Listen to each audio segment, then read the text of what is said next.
Welcome to episode 103 of the Minding Your Business podcast, brought to you by the Binge podcast network, the Binge at onabinge.com. Check out the exclusive content from all the Binge podcast network shows, from The Startup Life, Nothing But Buckets, Let's Be Real, Just Blurtin', and so forth, including the Minding Your Business podcast. So make sure you check that out at onabinge.com.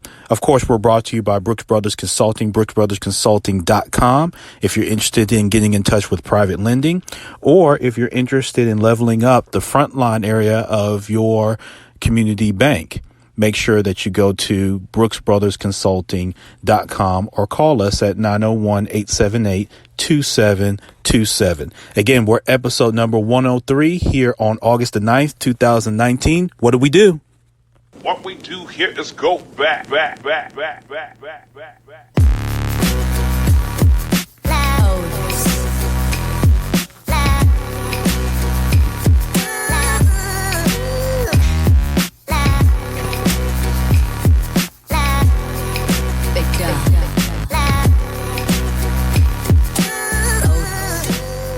All right. Thank you so much for joining on today. I'm your host, Champ Ron. This is the Minding Your Business podcast. So glad to be coming to you once again with episode 103. It's been a phenomenal week. Hope it's been the same for you, with no obstacles and no downfalls.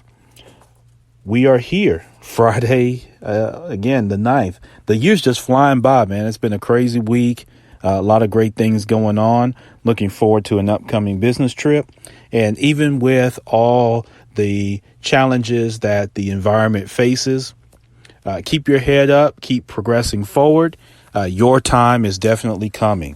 Today's episode, what I want to get into is a few different things. The main topic is going to be the other side of the side hustle. But first, let's get into Ron's rundown. So in my rundown today, we're going to get into a few topics here on episode number 103, which is brought to you by, again, the Binge Podcast Network. Shout out to Dominic Lawson of the Startup Life Podcast and Owls LLC. Make sure you check out all episodes of the Startup Life Podcast, wherever you get your podcast content. Number one on the rundown, FedEx. So FedEx this week decided no mas on Amazon. Of course, it took them a while to see that Amazon was doing the same damn thing that they're doing, which is they are getting into home delivery, which they've been for at least about a year and a half now. But FedEx this week won't be renewing its ground delivery contract with Amazon. Amazon has started its own delivery service, as I mentioned. To counter that, the loss in sales, which FedEx is stating would be about 1.3% of its sales come through Amazon. I thought it was a little higher, but we'll go with that. That's what they say.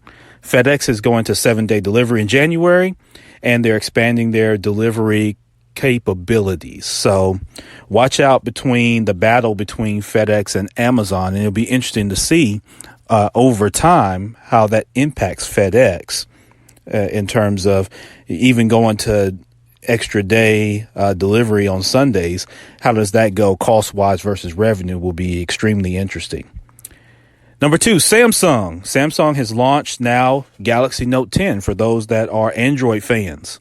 I'm not an Android guy. I'm an iPhone guy. I've gone between the two. I like the iPhone, but for those that like the Galaxy, they got the Galaxy 10 and the 10 Plus for you. It doesn't have a headphone jack. So if you're in the business of selling headphones that has a headphone that plugs into the headphone jack, it's going to be very interesting for you and for your business going forward, because none of these phones, including mine, I've got the iPhone XR, I believe is what it is. It doesn't have a headphone jack. So you have to use the headphones that come with Apple that plug into the same component that the charger plugs into. Or you have to use Wi-Fi, which Wi-Fi headphones are the big thing now. So it's probably not as big a deal anymore. And the headphone companies have well adjusted. Hope that you have too, again, if you're in that business. But from a IT standpoint, I was told that having that hollow point in your phone takes away from the size of the battery and blah, blah, blah. So Now that you don't have that, the battery can be bigger, which allows your phone to remain charged without needing charging a lot longer. So they can promote longer battery life, which is a big thing in the cell phone industry. Number 3, Lyft. Lyft's price war with Uber is starting to calm down, as you could expect. Revenues for both companies are up. So Lyft has actually increased their projections, as I guess some of their other more political dealings have also started to die down with them and with Uber to some extent. But people are using them a lot more. The revenue per ride is up, I believe, 22% per reports. And so we'll see how that continues to progress. Number 4, Pizza Hut and Walgreens. So Pizza Hut is closing 500 of their dine-in restaurants around the country as they look to right size and scale themselves, in this case, scaling down. Same with Walgreens, looking to close 200 stores with their now famous kind of quote of, and I'm paraphrasing here, but they're doing a cost-cutting measure here over the next several years, which is going to be very, very interesting.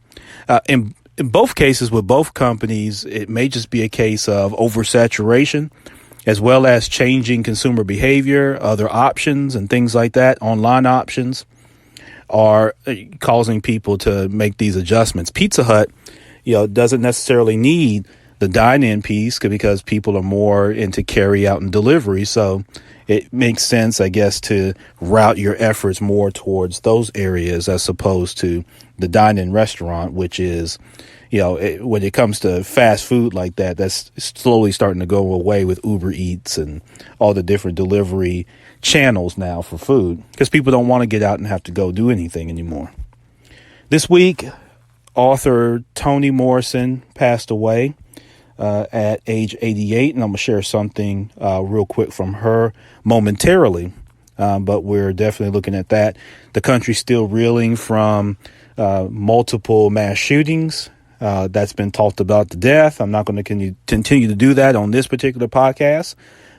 We're not naive at all, but we know that there's plenty of channels that you can get that information if you just love the negativity of mass shootings, because until people decide that they're going to do something about it, they're just going to continue. So it is what it is. If you're ready to do something about it, make sure come election time, you do what you need to do. Okay. So we'll talk about a quote from Toni Morrison here in a second.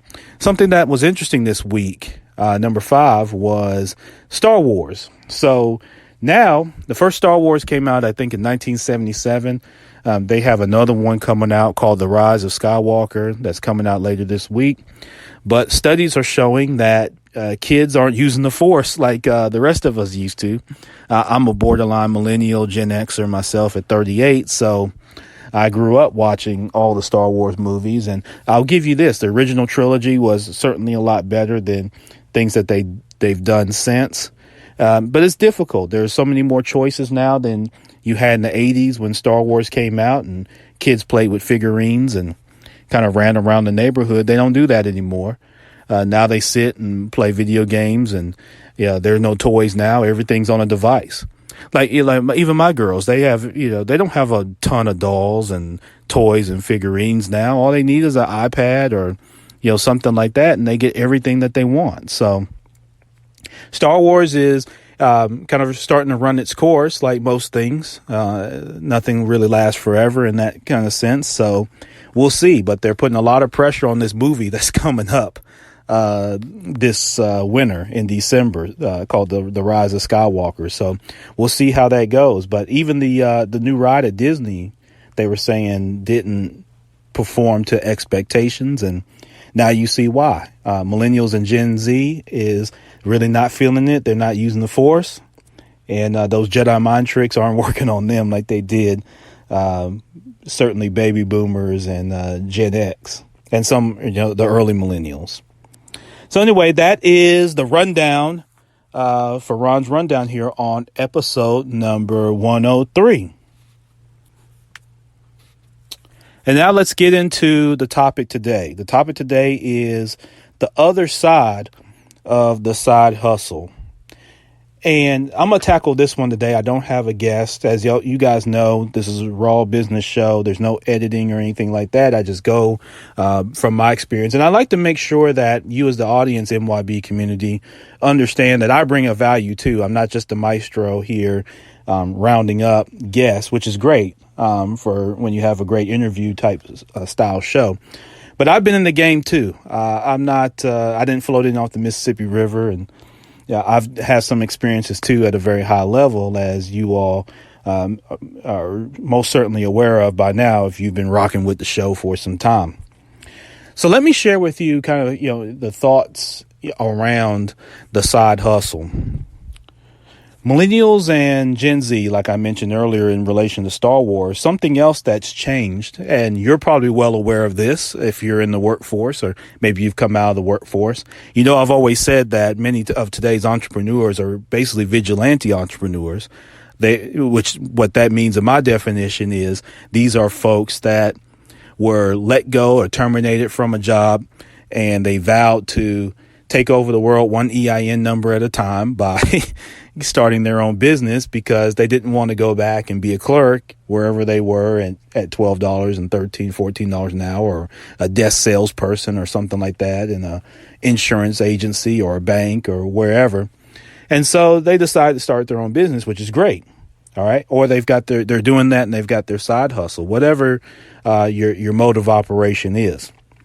But in bigger terms, what people are seeing now is that the idea that you're going to go and work for an organization your entire career and be trained, and there used to be this notion, and not even a notion, it used to be a reality actually, that many CEOs started on the front line. I know for me in banking, there's plenty of examples of CEOs around the country who started as, part-time tellers or even full-time tellers or at the entry-level sales desk, and progressed through their careers to make it to CEO, CFO, chairman of the board and whatnot.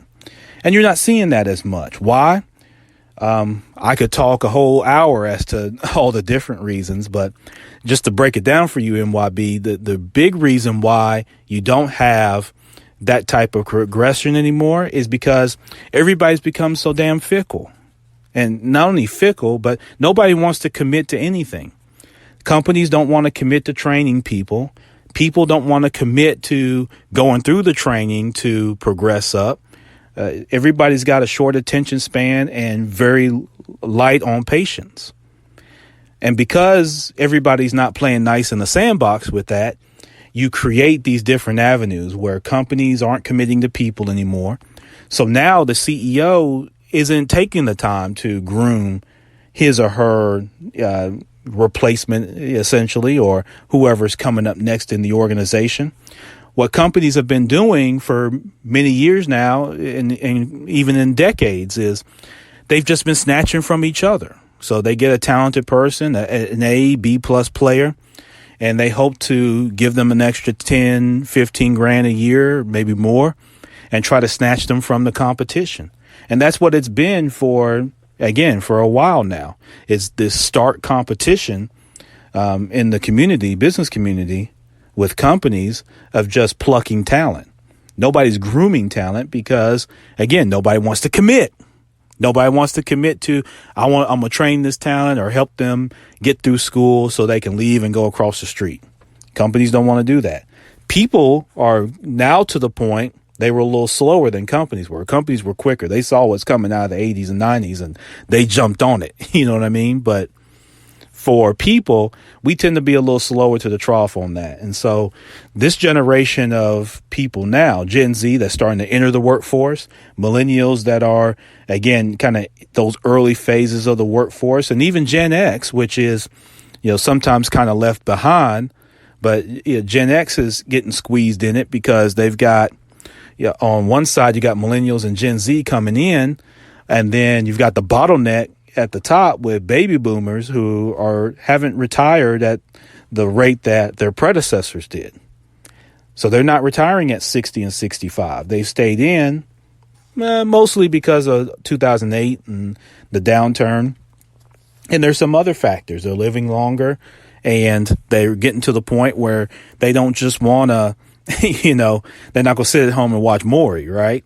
And there's only so much golf you can play, and there's only so many beachfront houses, and then you got to deal with all that, So there's just a lot of hassle with things now that are keeping people in the game, and they love what they do. They love the power, they love the money, and whatnot. So, all that is contributing to this huge bottleneck where there's not a lot of trust, and there's not a lot of there's not a lot of loyalty, I guess, around for people working jobs or for companies.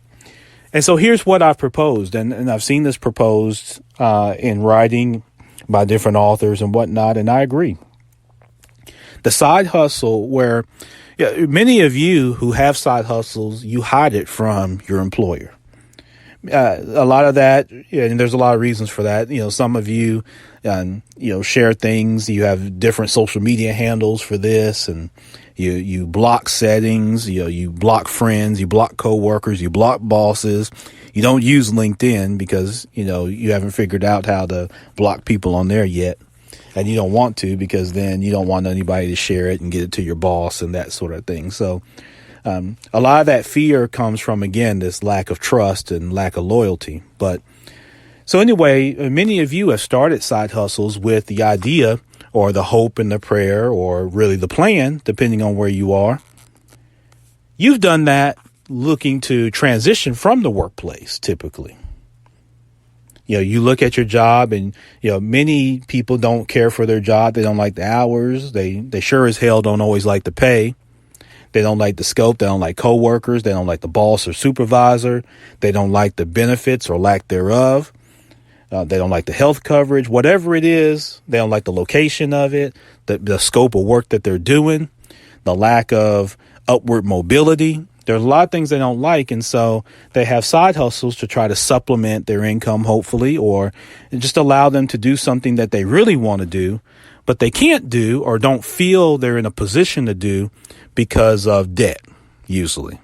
That's usually the big thing that's the ball and chain around people's ankles is debt, student loan debt, mortgage, childcare, utilities and water, loans that are owed from the past, car notes. So all these different things that add up in their expenses. And so younger generations are seeing this and they're saying, wait a minute, we're not impressed by owning all this stuff. Right? And that's not saying all of them are, but many of them are saying, listen, it's too much hassle to own cars and own houses. They're not the assets that you thought they were, baby boomer, right? That you found out in '08, where things can be manipulated. So these kids saw people lose their shirt, and they saw it and read all the stories, and they studied it in school. And so now they're not doing that. And so what they're also not doing is trusting companies to say, I'm going to go work for you, Mr. and Miss Company, for 10, 15, 20, 25, 30, 40, 45 years of my career. Why? Because I just don't trust that you're going to have my best interest in mind. You're more likely to just fall in love and typecast me. And let me give you my analogy on typecasting, because, you hear that in Hollywood, right, with movies. Companies will do this to you. You do something very well at a company. So let's just say you're a salesperson and you do a great job of selling flash drives. You sell flash drives. You can explain it well. You get people to buy them by the dozens. USB flash drives. Companies that aren't innovative will typecast you. They see you as that, just like, Denzel Washington always being the hero. That's one of the things that made the movie Training Day with Denzel Washington and Ethan Hawke. One of the things that made it big was one of the first times that Denzel Washington played the villain in a movie, where normally he's the hero. He's the good-natured cop, or he's the attorney, or whoever, depending on the movie. Well, this time he was the villain. And so he got past some of that quote unquote typecast. That happens to many of us in the workplace.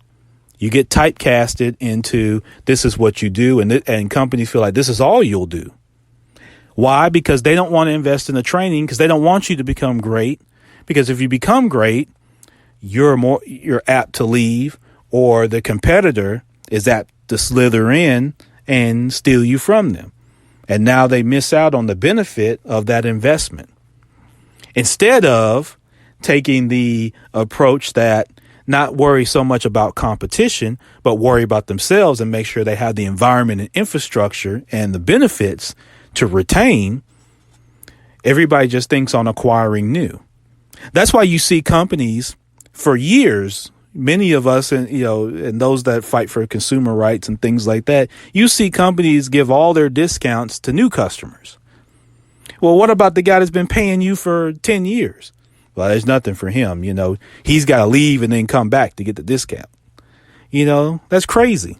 But again, it shows you the nature of that particular mentality. OK, so young people are not in the mix of, falling for the okie doke like past generations. Today's job scene is so wild. There's long hours. Companies coming out of '08. It's interesting. They didn't rehire positions. People would leave. They wouldn't rehire and that kind of thing. Some of you are working, 2 and 3 positions, in one job. You're getting paid one salary, but you're doing 2 or 3 people's positions or responsibilities. So you got low rates. You got really just zero job security.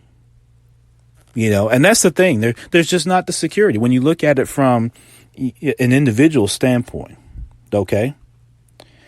And like I mentioned earlier, supervisors all the way up to the CEO.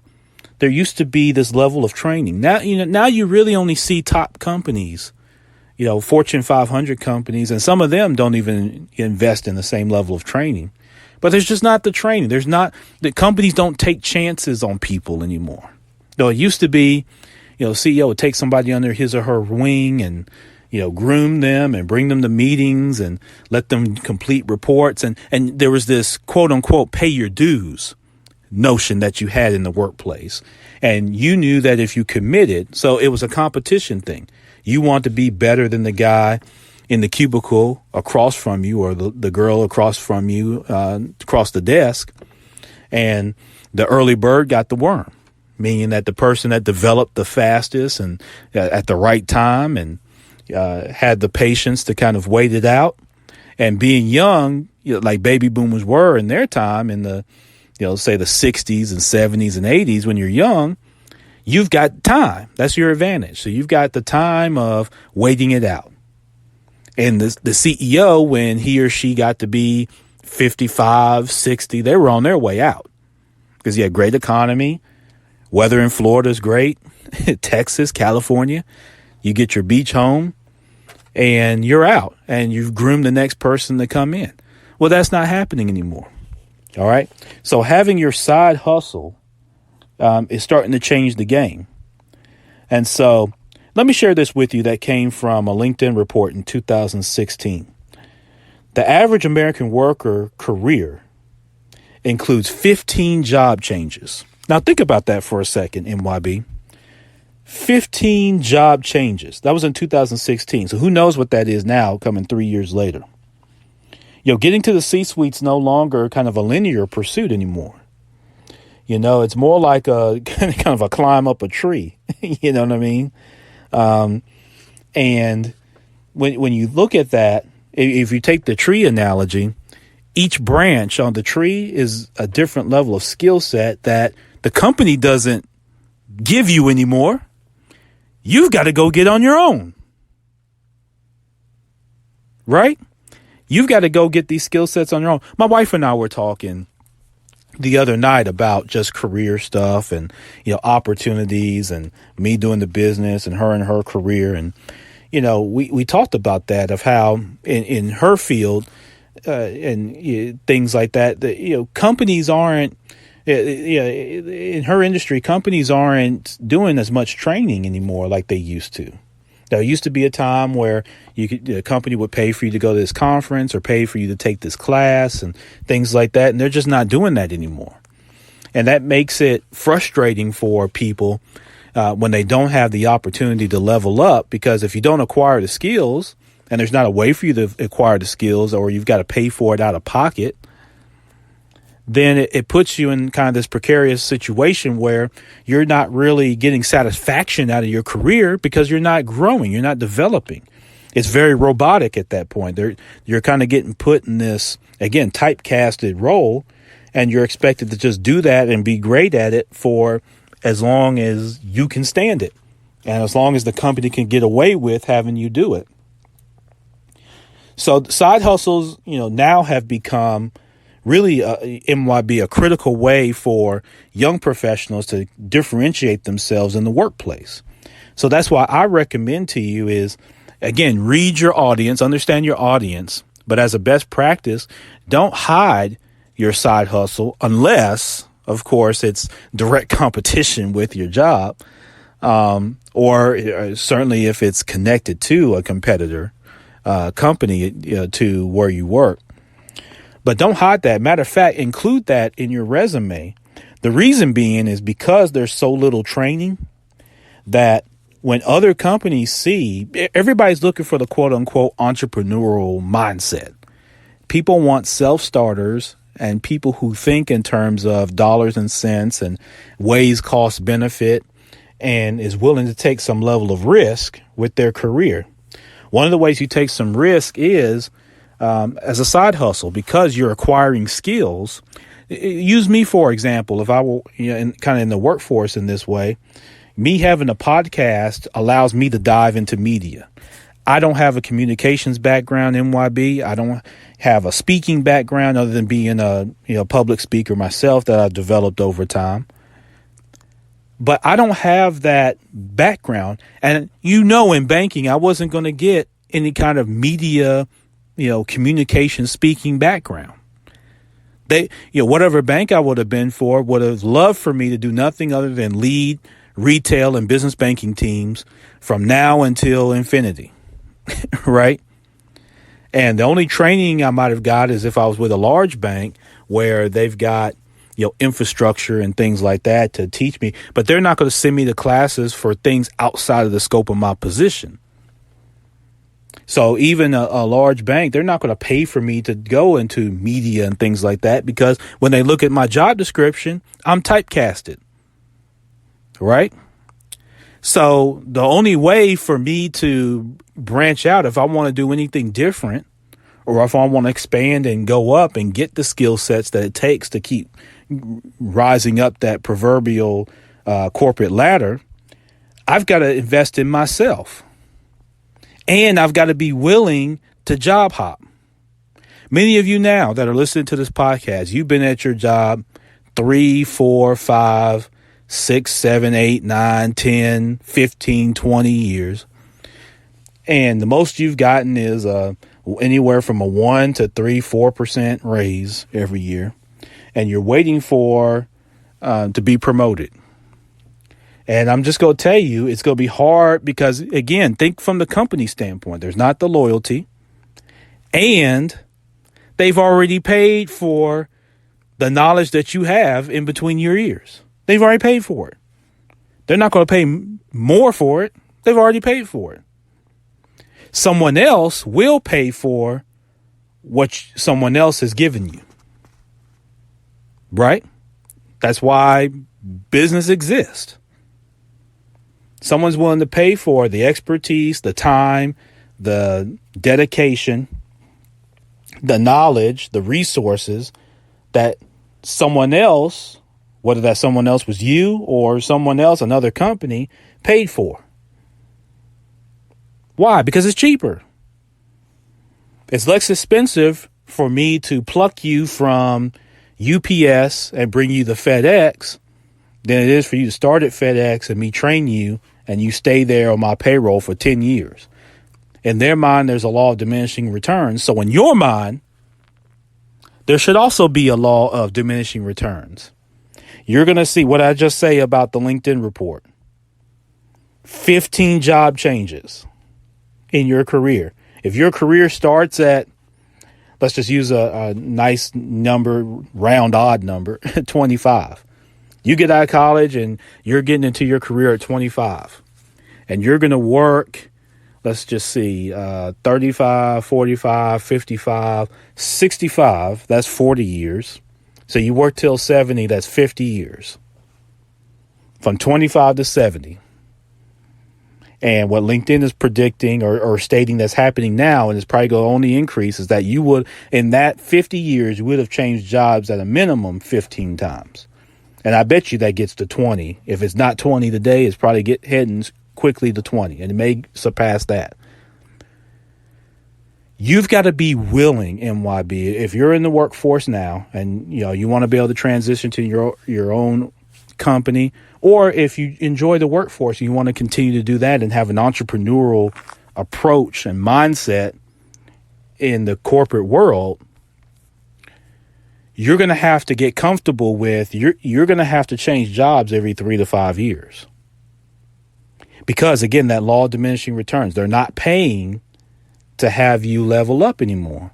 Now, if you want to do that, pay for that on your own and take classes on your own, go back and get your MBA and do that type of thing, that's great. But even getting your MBA may not mean as much to the company that you're with. It may mean more to the company that you're not with today. So your side hustle can actually help you develop your career if you play it right. How do you play it right, Ron? Well, again, one, you've got to share it on your resume, share it in interviews, things like that, and tie it to, here's the critical piece, MYB, tie it to the job description that you're going for and the job description that you've got now. For instance, I told you earlier about my banking background. This podcast allows me to dive into what? Speaking and what? Media. All right. I want to go for a communications position at a bank. I want to be in media marketing, right? Or whatever it is. I want to be a spokesman for the bank. I have a banking background and I go for that, and I don't share with them that I do this podcast. What's going to happen in the interview is they're going to ask me about my communication. What have I done written? What have I done verbal? What have I led in front of a group of people? Along with my speaking tone and that sort of thing. My ability to communicate clearly and concisely. But by sharing with them that I have a podcast and allowing them to listen to the podcast, now I'm showcasing on my own that I've invested in my development by diving into media on my own. I'm not waiting on the company to come train me. Because it ain't going to happen. Okay? I might be the first person to break it to you. But it ain't going to happen. Not anytime soon. If you're not now, if you're in marketing media and that sort of thing, you're in that role now. That's one thing. They'll train you all day to continue to develop that skill set. But if you're sitting in a cubicle now and you're responsible for customer service and you're responsible for moving papers down the line, or this product has to get on the shelf, or this logistic has to be managed and calculated and that sort of thing, and you want to get into media, or you want to get into education, or you want to get into whatever it is, that's not going to happen as much or as likely with your company now today. Now, I hate to break that to you, but MYB, that's the case. So what I'm recommending to you, I'm pleading with you, is don't let your loyalty and the fact that you're hiding your side hustle keep you stuck in a certain income range and typecasted as a certain type actor. Okay? Don't do that. Because otherwise you'll wake up one day, you'll be 25, and you'll wake up one day at 35 or 40, and you'll be wondering what the hell happened. I thought I was, I've got this degree. I've got these student loans that I'm still paying on. Now I've had a kid or two or three. I've gotten married. And my whole life centers around debt. And I do a great job at work. I do this, whatever, fill in the blank stuff on the side with my time. But I'm not getting anywhere. I'm not moving. I'm stagnant. This may be an area you may need to reassess and listen to this particular podcast. And then share it with 5 or 10 of your friends and 6 or 7 of your enemies. You may need to do that because I'm telling you right now, this marketplace, again, is very fickle. It's stagnant. And people's mindsets are short on attention. And they're not investing. Unless they feel it's a very sure thing. People are very risk averse right now. Nobody wants to pull the trigger because nobody wants to get left holding the bag. Companies don't, you don't.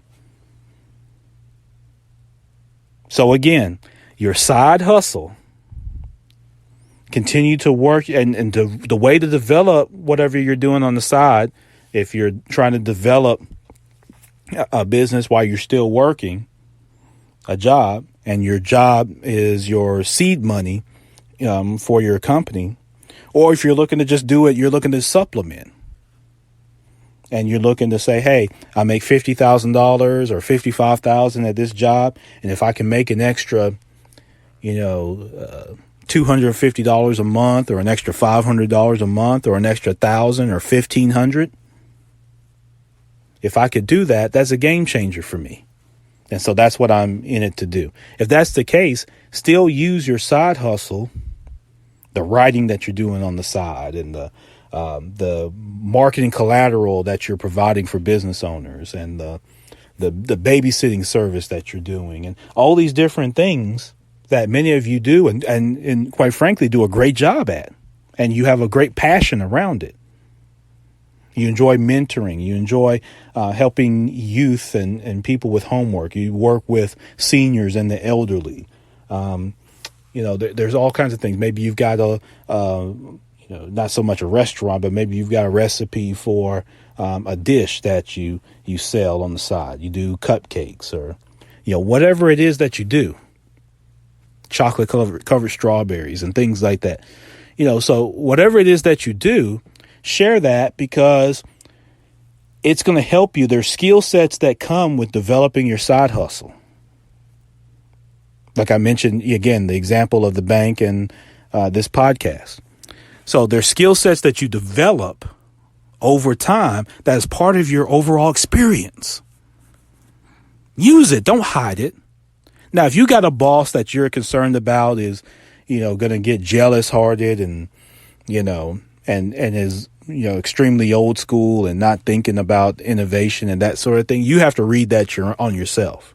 And you know that much better than I do, MYB. So tread how you need to tread if that's the thing. But most people, they're starting to develop now that as long as your side hustle isn't perceived, again, against a competitor or is infringing on time for what you have in terms of your job description at work. So as long as you're not using company resources, okay, MYB, you're not using you're not printing on their printers, and you're not using excessive time on your personal email and stuff like that on their computers and all this type of thing, feel free to share it. Now, do you want your boss and coworkers and all them all in your business? No, I'm not saying that. I'm talking about when you're looking to go to another company, share with them your side hustle. It shows that you've got innovation, and you never know. One of the things that's happened too, that's on the positive side, because there's not the loyalty and things like that, many companies are becoming more innovative. They know it's going to be a short relationship. People don't want to, in this environment, people don't want to get married to things. People don't want to get married to each other. They don't want to nobody wants everything. Everything's a monthly subscription, right? Everybody wants month to month rent. Don't own rent. People rent each other in these relationships. And y'all know I'm telling the truth. People rent each other. They rent houses. Everybody wants to rent. Nobody wants to own it. I don't want to be responsible for the maintenance. I don't want the expense of the cost. And so because of that, companies tend to be, at least some of the more progressive ones, they'll be more open to what you're doing because they may look to create a hybrid position that you may really enjoy, where you do a little bit of this and a little bit of that, particularly with what you're doing in your side hustle. But if they don't know that's what you do, and all they see is your resume of these bullet points of, did this, did that, led this, blah, blah, blah, blah, blah, blah, blah, blah, blah. Those aren't getting read because they're only spending seconds reading resumes. So if you got that on your resume and you got it on your cover letter, I mean, that can open, you never know how that can open up the door, not just for you to have another job, because that's what derails your careers, when you feel like you're just in a job and you're not in a career.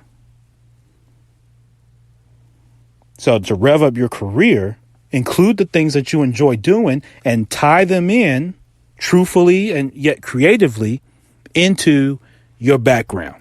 And if y'all do that, I think you'll find some great positives that can come from that. Tread lightly, but look for the positives in what you guys are doing. Okay. So I saw that this week, and I talked to some people in my consulting that have, side hustles. Some people have been able to transition that into full-fledged businesses, which is great. Other people have looked to keep it just as what it is. And that's great too. We're not here to judge anything.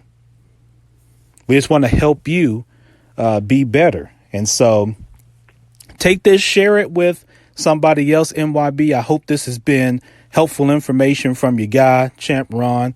I'm not going to steer you wrong. I'm going to tell you the truth, how it comes. I'm not going to filter it out, but, just know staying on your job 5, 10, 15 years is not going to give you the return that you're looking for. And those are prime years that you won't get back. You're not going to get back. If you got to leave to go to another city, you can always come back. Whatever city that you're in ain't going anywhere. It's been around for however long it's going to be, and it's going to be around after that. But your prime years are precious. Don't waste them with a company that doesn't appreciate you. Right? Thank y'all so much for your attentive ear. Make sure you check out themybpodcast.com. Make sure you check out onabinge.com for all exclusive content. Connect with me, Ron, at themybpodcast.com.